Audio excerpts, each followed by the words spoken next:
Selamat bertemu kembali. Topik yang kita akan berbincang pada petang ini ialah apakah tugas seorang perawat TCM macam saya? Pelanggan atau pesakit yang berjumpa kita selalunya datang kepada kita selepas melalui rawatan-rawatan moden, jumpa doktor-doktor hebat dan sebagainya, dan hampir berputus asa bila mereka datang mendapatkan rawatan TCM. Saya selalu gelarkan mereka second hand patient lah. Macam kereta apa second hand. Sebab jarang sekali patient yang kena sakit akan terus dapatkan rawatan TCM. Jarang. Memang ada, tapi jarang. Selalunya selepas beberapa tahun mendapatkan rawatan daripada pakar-pakar perubatan moden,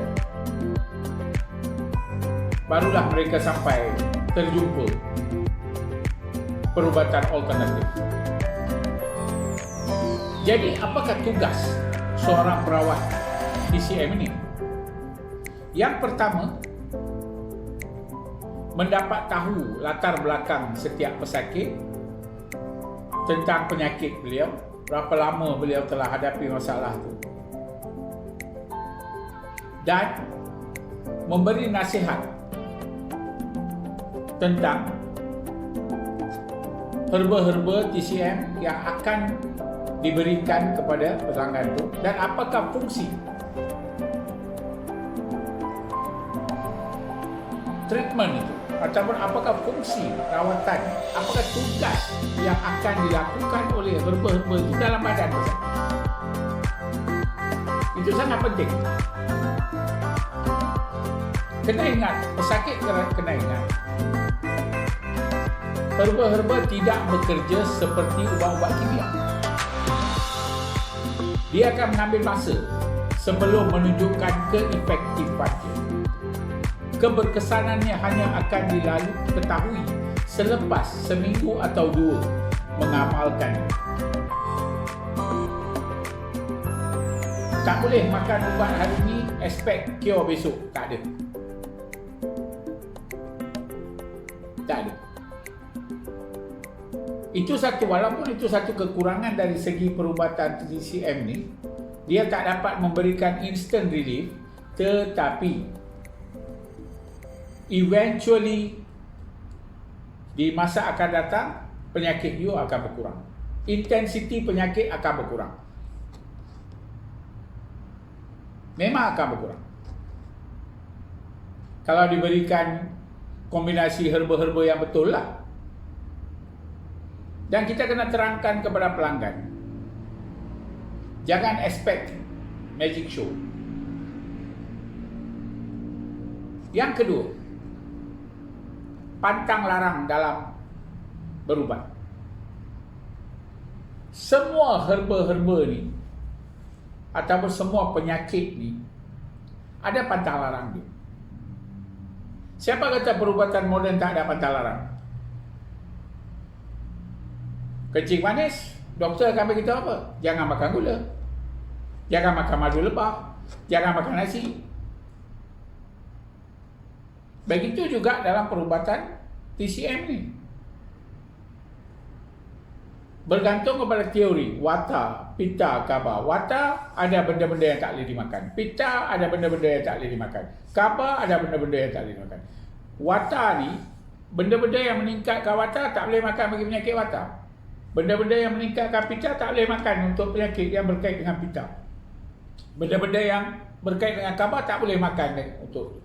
Contohnya, untuk Vata kacang panjang tak boleh makan. Orang sakit sendi kalau makan kacang panjang, sakitlah lagi.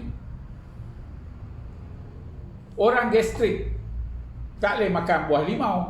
Dua-dua ni Pitta dan dia ada asid dalam tu. Orang yang ada masalah Kapha tak boleh makan benda tenusuk. Macam orang eczema, dia Kapha. Eczema berair, tak boleh makan benda tenusuk. Kalau duk makan cheese, burger, cheese, sampai tua lah eczema dia. Jadi pantang larang ni perlu didapat tahu daripada pengamal TCM. Pengamal TCM mesti memberitahu kepada pelanggan apa benda dia tak boleh makan. Dan bukan saja apa benda dia tak boleh makan, apa benda yang dia patut makan juga kita kena bagi tahu. Baru pesakit dapat mengamalkan makanan tu dan dengan bantuan herba cepat menuju pemulihan. Saya selalu menggalakkan orang yang ada sakit kulit makan buah anggur. Kenapa makan buah anggur? Makan anggur saja tak akan sembuh. Tapi bila dia makan bersama dengan herba-herba yang diberikan, kadar kesembuhan dia lebih cepat. Buah anggur ni pula bukan buah anggur hijau, buah anggur merah. Ada lagu dangdut kan, anggur merah, macam tu. Anggur merah ni sangat baik untuk mempercepatkan pemulihan. Sebab dalam kulit anggur merah ni wujud satu bahan yang bernama resveratrol. Resveratrol ni ialah satu ejen pengoksidaan yang sangat hebat. Begitu juga kita digalakkan memakan kunyit. Dalam kunyit ada satu bahan kimia bernama serkumin. Satu bahan ejen pengoksidaan juga. Bukan bermaksud kita kena makan satu sudu kunyit tiap hari. Makan 1/3 sudu, tambah dalam gelas air panas, minum lepas makan nasi. Ataupun buat rasam. Orang India pandai buat rasam, bukan? Rasam tu nanti bila-bila saya buat video bagaimana membuat rasam kat rumah. Sedap. Saya kalau bagi rasam tiap-tiap hari 365 hari pun saya boleh makan dengan nasi. Memang sedap. Dan khasiat perubatan dia memang hebat. Jadi apa yang perlu ditambah juga perlu ditambah. Apa yang perlu dikurang juga perlu dikurang. Nasihat ni perlu diberi oleh perawat. Dia tak boleh kata, kau balik makan ubat ni je. Selesai. Yang ketiga, motivasi. Kebanyakan pesakit yang datang kepada TCM ni, pesakit tu dah hampir hilang semangat. Saya dah tak larat dah doktor, mereka paksa saya datang, itulah saya datang macam tu. Dia datang dalam keadaan motivasi dirinya tahap minimum. Seorang ahli TCM mesti memberi semangat. Kata, bagaimana kita nak hidupkan dia, semangat untuk dia lawan penyakit tu. Ini sangat penting, motivasi ini sangat penting. Kalau you tak ada motivasi untuk pulihkan penyakit, bagaimana penyakit you nak hilang? Seperti bagaimana kita nak kuruskan badan, kita kena ada motivasi.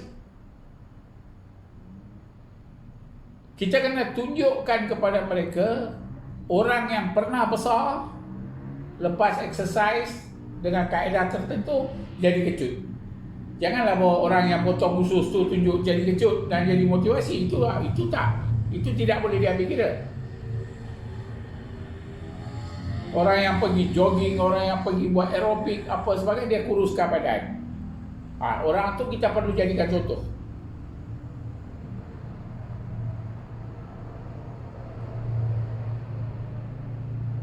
Dan yang paling penting, faktor keempat ialah nutrisi. Kebanyakan pelanggan yang sakit ataupun orang sakit secara umumnya, dia tak makan dengan betul. Nutrisi dia out. Tanya makan apa? Oh, saya makan ikan seketul dengan nasi putih. Macam mana penyakit mau sembuh? Badan kita memerlukan zat pemakanan. Kita perlukan vitamin mencukupi, kita memerlukan karbohidrat mencukupi, kita memerlukan protein yang mencukupi. Jadi daripada mana kita dapat? Boleh amalkan memakan multivitamin, boleh. untuk membekalkan. Multivitamin ni tak payah makan tiap-tiap hari. Seminggu 3 kali pun cukup. Iaitu secara purata kita telah menambahkan zat ke dalam badan. Kadang-kadang bila kita pergi cek darah, doktor akan kata kepada kita, darah kamu kurang, hemoglobin kamu kurang. Kita balik buat senyap. Doktor akan bagilah ubat macam Sangobion apa semua tu, dia akan bagilah kepada you. Tetapi selepas habis Sangobion tu, adakah you teruskan? You buat senyap. Lama-lama darah tak cukup di badan. Bila darah tak cukup di badan, sel darah merah nak bawa oksigen tak cukup ke badan. Bila oksigen tak cukup ke badan, banyak penyakit lain akan berlaku. Kelima, senaman. Yang orang paling benci.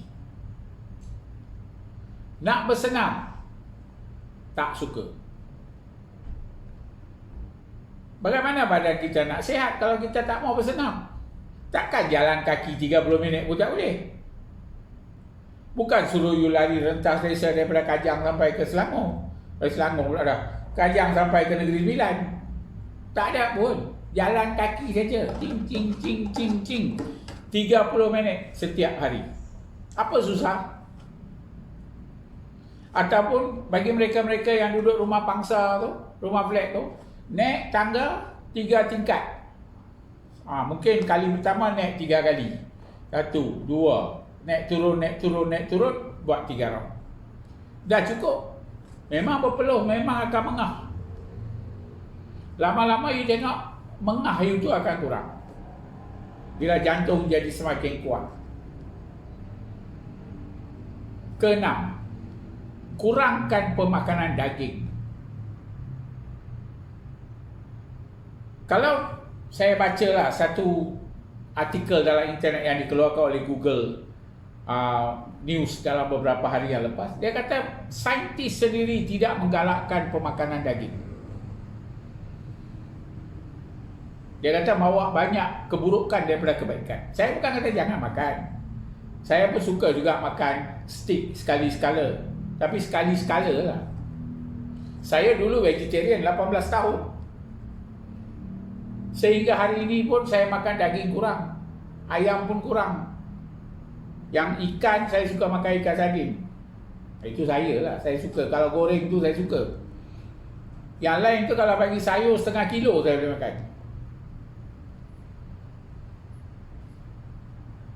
Sebab makan sayur ni sangat baik untuk badan. Tetapi apa yang saya lihat dalam masyarakat kita lah hari ini, terutamanya masyarakat Melayu, bila masak beli nasi lemak tu, dia letak sepotong timun. Apa tujuan sepotong timun tu? Tak boleh ke pekedai tu letak banyak sikit? Dia letak satu ketul timun, satu. Nipis, kadang-kadang sekerat je, dia letak separuh. Apa tujuan dia sebenarnya? Jadi bila kita belajar kurang makan sayur, zat daripada sayur tu tak dapat membantu apa-apa dalam badan kita. Ingat, badan kita perlukan klorofil, sel hijau dalam tubuhan, untuk mendapatkan kulit yang cantik. Ini datang kulit menggerutu, tanya makan sayur, saya tak suka makan sayur, saya makan timun sekali, tu keping je. Apa masalah dia? Bukan makan sayur boleh mati. Ada orang kata, sayur ni saya bukan kambing, doktor. Kita suruh dia makan sayur, dia kata dia bukan kambing. Memanglah saya tahu kambing tak masuk klinik. Kalau tidak saya jawab, bek, bek, bek, bek. Macam tu je lah bahasa kambing.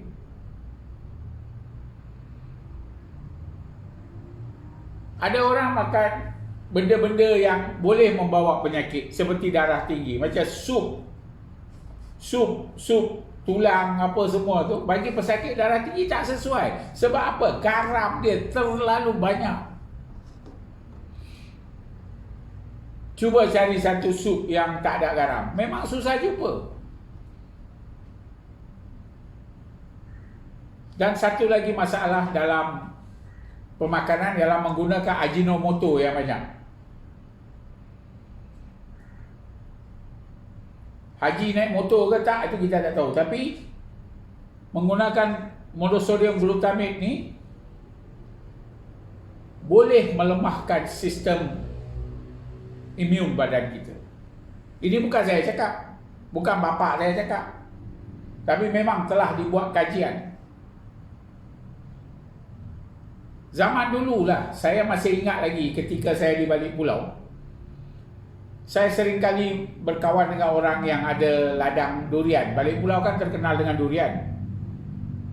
Dia kata, satu Chinese lah bagi tahu saya, kalau dia nak racun tumbuhan di kampung dia tu, di dusun dia tu, dia akan campur satu paket Ajinomoto ke dalam ubat Roundup tu, kemudian spray.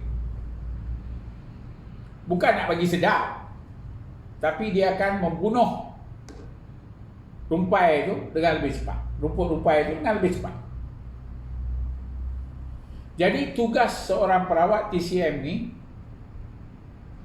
sangat meluas.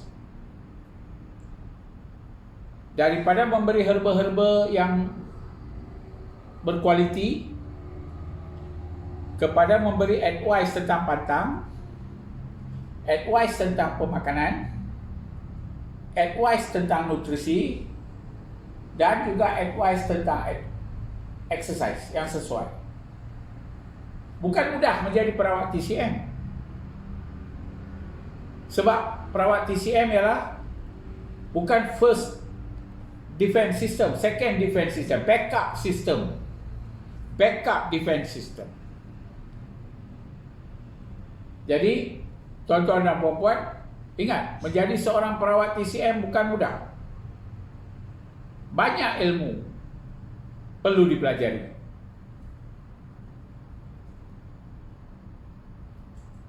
Sekian, wabillahi taufiq wal hidayah.